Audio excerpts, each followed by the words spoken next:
વલસાડ શહેરમાં મિની વાવાઝોડું. વલસાડ જિલ્લામાં વાતાવરણમાં પલટો આવ્યો હતો. ધરમપુર અને કપરાડામાં વરસાદી માહોલ સર્જાયો હતો. ફુલવાડી, ઝરિયા, ભેંસદરા, બરોલિયા, ધામણી અને બિલપુડીમાં ધોધમાર વરસાદ ખાબક્યો હતો. નવા વર્ષની શરૂઆતમાં વરસાદથી ખેડૂતોમાં શિયાળુ પાકના નુકસાનની ચિંતા વધી. વલસાડ શહેરમાં ભારે વરસાદ અને પવનથી મિની વાવાઝોડાની અસર જોવા મળી. જિલ્લા સેવા સદનની બિલ્ડિંગને નુકસાન થયું. શહેરના વિસ્તારોમાં પાણી ભરાયું હતું.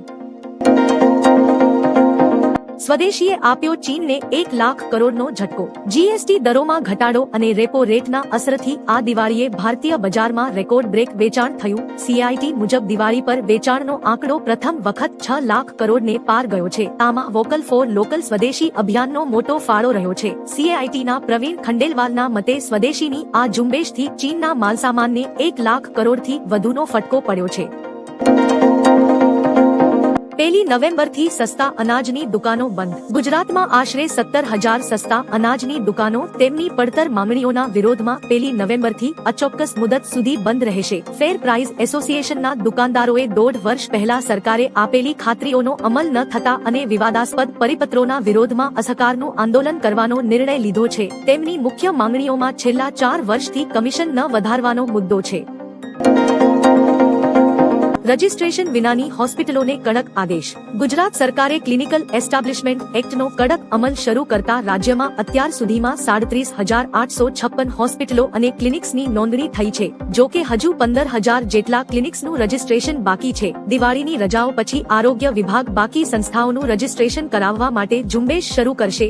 રજિસ્ટ્રેશન વિના ચાલતી હોસ્પિટલો ક્લિનિક્સની યાદી તૈયાર કરવાની સૂચના પણ આપી છે.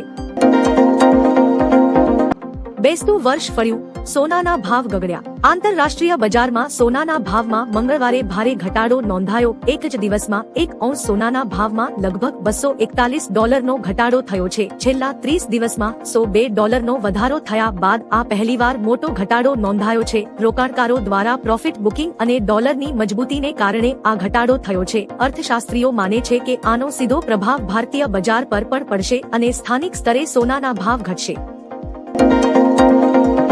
એસઓયુ પર પ્રવાસીઓએ રેકોર્ડ તોડ્યો. સ્ટેચ્યુ ઓફ યુનિટીએ 2024માં 58 લાખ પ્રવાસીઓ સાથે 2023ના 51 લાખના રેકોર્ડને તોડ્યો છે. 2018થી અત્યાર સુધી લગભગ 2 કરોડ પ્રવાસીઓએ મુલાકાત લીધી. નર્મદાના શાંત કિનારે બટરફ્લાય ગાર્ડન પ્રવાસીઓ માટે વિકસિત થયું છે.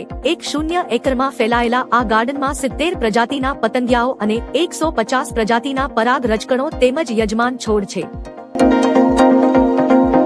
પીએમ મોદીએ પાઠવી નવા વર્ષની શુભેચ્છા. પ્રધાનમંત્રી નરેન્દ્ર મોદીએ ગુજરાતીઓને નવવર્ષની શુભેચ્છા પાઠવતા લખ્યું કે નૂતન વર્ષાભિનંદન. આજથી આરંભ થતું નવું વર્ષ આપ સૌના જીવનમાં સુખ, શાંતિ, સમૃદ્ધિ અને આનંદ લાવે એવી હાર્દિક શુભકામનાઓ. ગુજરાતની આ ખમતીધર માટીના મહેનતુ લોકો અને સમૃદ્ધ સંસ્કૃતિ વધુ ઓજસ્વી બને એ જ અંતર્મનથી પ્રાર્થના. નવા વર્ષની હાર્દિક શુભેચ્છાઓ.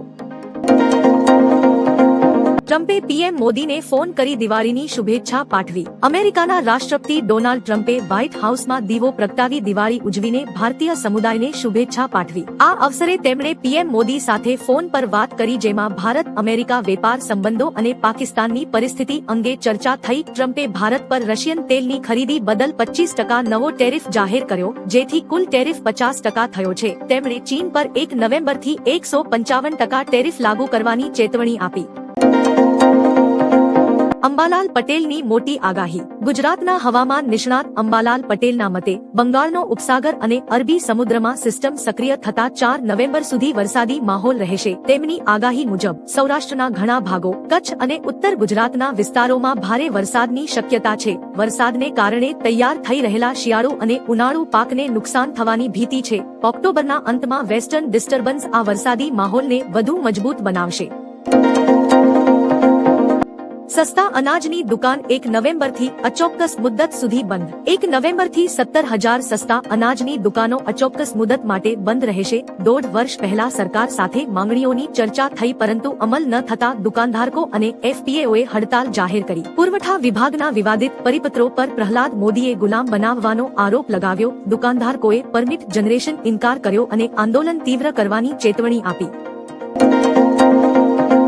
અતિવૃષ્ટિથી ખેતીને મોટું નુકસાન. ગુજરાતમાં ઓગસ્ટથી સપ્ટેમ્બર 2025માં ભારે વરસાદ અને અતિવૃષ્ટિથી ખેતીને મોટું નુકસાન થયું છે. રિપોર્ટ મુજબ 4.25 લાખ હેક્ટર વિસ્તારમાં ખેતીને અસર થઈ, જેમાં 33% વધુ નુકસાન થયું હતું. જૂનાગઢ, પંચમહાલ, કચ્છ, પાટણ અને વાવ થરાદમાં મગફળી, કપાસ, જવાર, તેલીઓ, શાકભાજી અને ફળોને નુકસાન થયું. હજારો ખેડૂતોની આજીવિકા પર અસર પડી. બિયારણ અને મહેનત વ્યર્થ ગયા. સરકારે 947 કરોડનું રાહત પેકેજ જાહેર કર્યું. ગુજરાત સરકારનું 947 કરોડનું કૃષિ રાહત પેકેજ. ગુજરાત સરકારે ઓગસ્ટ-સપ્ટેમ્બરના ભારે વરસાદથી થયેલા પાક નુકસાન માટે 947 કરોડનું કૃષિ રાહત પેકેજ જાહેર કર્યું છે. જૂનાગઢ, કચ્છ, પાટણ સહિત 5 જિલ્લાના 18 તાલુકાના ખેડૂતોને આનો લાભ મળશે. 3% વધુ નુકસાન માટે બિનપિયત પાકને પ્રતિ હેક્ટર 12,000, પિયત પાકને 22,000 અને બાગાયતીને 27,500 સુધીની સહાય મળશે. પેકેજમાં ભાવનગરનો સમાવેશ ન થતા નારાજગી જોવા મળી છે. ચક્રવાત સક્રિય થતા 11 રાજ્યમાં અસર. IMDનું 4 રાજ્યોને એલર્ટ. ભારતમાં ચોમાસું પાછું ફર્યા છતાં હવામાનનો પ્રકોપ યથાવત છે. હવામાન વિભાગે બંગાળની ખાડી પર ચક્રવાતની ચેતવણી આપી છે, જે આજથી વધુ તીવ્ર બનશે. આ ચક્રવાતની અસર કેરળ, તમિલનાડુ, ઓડિશા અને મહારાષ્ટ્ર સહિત 11 રાજ્યોમાં દેખાશે. IMDએ આંદામાન, તમિલનાડુ, કેરળ અને દરિયાકાંઠાના આંધ્રપ્રદેશ માટે એલર્ટ જાહેર કર્યું છે, જ્યાં 23 ઓક્ટોબર સુધી ભારે વરસાદની આગાહી છે. દિવાળી પર રેકોર્ડ વેચાણ. આ વર્ષે દિવાળીના અવસરે ભારતમાં 6 લાખ કરોડ રૂપિયાનું રેકોર્ડ વેચાણ થયું હતું, જેમાંથી 5.40 લાખ કરોડ રૂપિયા ઉત્પાદનોના વેચાણમાંથી અને 65,000 કરોડ રૂપિયા સેવાઓમાંથી આવ્યા હતા. મંગળવારે વેપારીઓના સંગઠન CAIT દ્વારા આ માહિતી આપવામાં આવી હતી. CAITએ એક નિવેદનમાં જણાવ્યું હતું કે GST દરોમાં તાજેતરમાં ઘટાડા અને મજબૂત ગ્રાહક વિશ્વાસને કારણે આ વર્ષે દિવાળી પર રેકોર્ડ વેચાણ નોંધાયું હતું. સંત પ્રેમાનંદની તબિયત લથડી. સંત પ્રેમાનંદની તબિયત ફરીથી લથડતા તેમના પેટમાં સોજો જણાતા ચિકિત્સકોએ CT સ્કેન કરાવવાની સલાહ આપી. અનુયાયીઓએ મંગળવારે સવારે મથુરામાં બિરલા મંદિર પાસે શૈલ સુધા પેથોલોજી લેબમાં CT સ્કેન કરવામાં આવ્યું. અગાઉ સ્વાસ્થ્ય સારું થતા સંત પ્રેમાનંદ રાત્રે 2:30 વાગ્યે શ્રી રાધા કેલિકુંજથી લગભગ 500 મીટરની પરિક્રમા કરીને ભક્તોને દર્શન આપતા હતા, પરંતુ ફરી તબિયત બગડતા ચિંતા વધી છે. વર્ષના અંત સુધીમાં લોનના EMI ઘટશે. ગોલ્ડમેન સાચએ આગાહી કરી છે કે આ વર્ષના અંત સુધીમાં reserve bank of India repo રેટમાં ફરી એકવાર ઘટાડો કરી શકે છે. જો વ્યાજ દરોમાં ઘટાડો થશે તો તેની સીધી અસર ગ્રાહકોને થશે, કારણ કે લોનની EMI ઘટશે. કંપનીએ કહ્યું કે GSTમાં સુધારા અને નિયમનકારી છૂટછાટો સાથે આ પગલું લોનની માંગને વેગ આપશે. RBIની મોનેટરી પોલિસી કમિટીએ છેલ્લી મીટિંગમાં રેપો રેટને સ્થિર રાખ્યો હતો. EPFOના નવા નિયમોથી નોકરિયાતો નારાજ. કેન્દ્રીય શ્રમ મંત્રી મનસુખ માંડવિયાએ જાહેર કરેલા EPFOના નવા નિયમોથી નોકરિયાત વર્ગમાં નારાજગી છે. સરકારે ભલે 100% PF ઉપાડની વાત કરી હોય, પરંતુ હવે નોકરી ગુમાવનાર કર્મચારીએ PF માંથી પૈસા ઉપાડવા માટે 12 મહિના સુધી રાહ જોવી પડશે. ઉપરાંત નિવૃત્તિ સુધી કુલ જમા રકમના 25% હિસ્સો કાયમ માટે PF એકાઉન્ટમાં જમા રાખવાનો નિયમ પણ નોકરિયાતોને મંજૂર નથી. બોલિવૂડના પ્રખ્યાત અભિનેતાનું નિધન. બ્લોકબસ્ટર ફિલ્મ શોલેમાં જેલરનો યાદગાર રોલ ભજવનાર અભિનેતા ગોવર્ધન અસરાનીનું સોમવારે બપોરે 1 વાગ્યે નિધન થયું છે.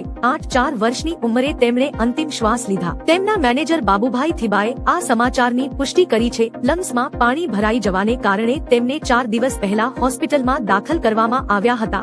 ભારતીય સિનેમામાં કોમેડી કલાકાર તરીકે તેમનું યોગદાન અમૂલ્ય રહ્યું છે.